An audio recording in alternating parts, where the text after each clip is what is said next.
So ഇന്നൊരു Sunday ആണ്. അപ്പോൾ ഞാനും സ്റ്റെഫാനും ബോറടിച്ചിരിക്കുകയായിരുന്നു. അപ്പോൾ നമ്മളിവിടെ നടത്തറയിലുള്ള ദ പ്ലേ കിങ്ഡം എന്ന് പറഞ്ഞിട്ട് കുട്ടികളുടെ പ്ലേ ഏരിയയിലേക്ക് പോകാമെന്ന് വിചാരിച്ചു. നമ്മളിവിടെ ആദ്യമായിട്ടാണ് വരുന്നത്. ഇതിന് മുന്നേ നമ്മൾ സെലക്ട് മാളിലാണ് പോയിട്ടുള്ളത്. അവിടെ സ്ക്രീൻ ടൈം കൂടുതലാണ്. കുഞ്ഞു പിള്ളേർക്കും കുറച്ചും കൂടി പ്ലേ ഏരിയ വേണമല്ലോ. അപ്പം അത് ഇവിടെയുണ്ട്. ഇവിടെ സ്ക്രീൻ ടൈം ഒട്ടും തന്നെ ഇല്ല. കുട്ടികൾക്കായാലും ഇവിടുത്തെ റൈഡ്സ് ആയാലും ഒന്നും ഹാം ആവില്ല. അപ്പോൾ ഒരുപാട് ഇഷ്ടമാവും ഇവിടെ വന്നു കഴിഞ്ഞാൽ. ഫ്രൈഡേ, സാറ്റർഡേ, സൺഡേ 400 റുപ്പീസും ബാക്കി ദിവസം 300 റുപ്പീസാണ് വരുന്നത് ഫോർ ദ ഹോൾ ഡേ.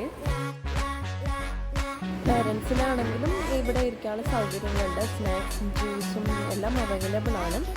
അപ്പം നിങ്ങൾ കിഡ്സായിട്ട് വൺ ടൈമെങ്കിലും ഇവിടെ വരണം. നിങ്ങൾക്ക് ഡെഫിനറ്റായിട്ടും ഇവിടെ ഇഷ്ടമാവും.